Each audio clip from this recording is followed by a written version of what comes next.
प्रिय भक्तों, जय श्री राम। स्वामी राम सुखदास जी की पुस्तक भक्ति भगवान और उनकी भक्ति पुस्तक से स्वामी सुखदास जी कहते हैं कि भक्त अपने में कोई योग्यता नहीं देखता, प्रत्युत अपने को सर्वथा अयोग्य समझता है, इसलिए इसमें भगवान की योग्यता काम करती है।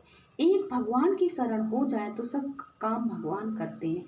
लाद दे लदवा दे, लदवाने वाला साध दे, योग क्षेमम वहाम्यम, ये अनन्य भक्ति है। भगवान की एक बान स्वभाव, आदत या प्रकृति है। वो उनको वही भक्त प्यारा लगता है जिसका कोई दूसरा सहारा नहीं है। एक पानी करुणा निधान की, सो प्रिय जाके गति न आन की। इसी ने तुलसीदास जी ने भी दोहावली में कहा है, एक भरोसो एक बल, एक आस विश्वास, एक राम घन श्याम हित चातक तुलसी दास। स्वामी राम सुखदास जी कहते हैं, इस प्रकार अनन्य भाव से केवल भगवान के आश्रित रहें और भजन करें। भजन का भी अभिमान नहीं होना चाहिए कि मैं इतना जप करता हूँ, इतना ध्यान करता हूँ आदि। भक्त जब आदि तो इसलिए करता है कि इनकी बिना और करे भी क्या, क्योंकि बढ़िया से बढ़िया काम यही है, परंतु भजन के द्वारा मैं भगवान को प्राप्त कर लूँगा, ये भाव उसमें नहीं होता।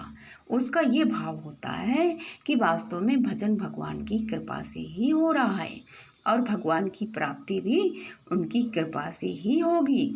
भगवान की कृपा के बिना अन्य कोई सहारा ना हो, यही अनन्य भक्ति है। अनन्य भक्ति से भगवान सुलभ हो जाते हैं। भगवान के भजन से बढ़कर मीठी चीज कोई है ही नहीं, इसलिए भक्त निरंतर भगवान के भजन में मस्त रहता है। भगवान कहते हैं, मेरे में चित्त वाले, मेरे में प्राणों को अर्पण करने वाले भक्त जन आपस में मेरे गुण प्रभाव आदि को जनाते हुए और उनका कथन करते हुए ही नित्य निरंतर संतुष्ट रहते हैं और मेरे में प्रेम करते हैं, कारण कि उनके लिए भगवान के भजन के बिना कोई काम बाकी रहा ही नहीं है। भगवान भागवत जी में आया है, बुद्धिमान मनुष्य वह है जो चाहे संपूर्ण कामनाओं से रहित हो, चाहे संपूर्ण कामनाओं से युक्त हो, चाहे मोक्ष की कामना वाला हो, उसे तो केवल तीव्र भक्ति योग के द्वारा परम पुरुष भगवान का ही भजन करना चाहिए।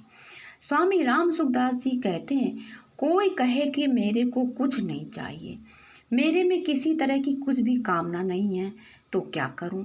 तो वही उत्तर मिलेगा कि केवल भगवान का भजन करो। कोई कहे कि मेरे को तो सब कुछ चाहिए, भोग भी चाहिए, मोक्ष भी चाहिए, इज्जत भी चाहिए, निरोगता भी चाहिए, बेटा बेटी भी चाहिए, तो क्या करूं? तो यही उत्तर मिलेगा कि केवल भगवान का भजन करो, कारण कि सब चीज़ें भगवान ही दे सकते हैं, पुरुषार्थ से सब चीज़ें नहीं मिल सकती हैं। कोई कहे कि मेरे को केवल मुक्ति चाहिए और कुछ नहीं चाहिए, तो क्या करूं? तो यही उत्तर मिलेगा कि केवल भगवान का भजन करो। इसलिए स्वामी राम सुखदास जी कहते हैं कि सबके लिए एक ही उपाय है, रात दिन भगवान का भजन करना, भजन में ही लगे रहना। जैसे बच्चा केवल माँ पर निर्भर रहता है, कोई काम पड़े तो केवल माँ माँ पुकारता है, उसके सिवा वह क्या कर सकता है, उसमें क्या करने की ताकत है? वह माँ माँ इसलिए करता है कि उसको माँ नाम बड़ा मीठा प्यारा लगता है। आदि शंकराचार्य जी महाराज कितनी ऊंचे दार्शनिक संत होते हुए वे भगवान श्री कृष्ण को माँ कहते हैं। हे कृष्ण नामावली माँ, मोह रूपी मूल नक्षत्र में उत्पन्न हुए मुझ पुत्र को भरण पोषण के लिए माया के हाथों में सौंप कर तुम बहुत दिन से मेरी ओर से उदासीन हो गई है। अरे एकमात्र करुणामयी मैया, तुम एक बार भी मेरी मुख की ओर क्यों नहीं देखती है? हे सर्वज्ञ, क्या तुम उस मोह रूपी मूल को शांत करने में समर्थ नहीं है? ज्ञानी तो आरंभ से ही अपने को यानी बड़ा ब्रह्मा मांगने लगता है, परंतु भक्त तो अपने को सदा छोटा बालक ही मानता है, कभी बड़ा मानता ही नहीं है। इसलिए भगवान क्या कहते हैं, मोरे प्रौढ़ तनय समज्ञानी, बालक सुत समदास अमानी। गोस्वामी तुलसीदास जी महाराज वृद्ध होने पर भी अपने को बालक ही मानते हैं और माँ सीता जी से प्रार्थना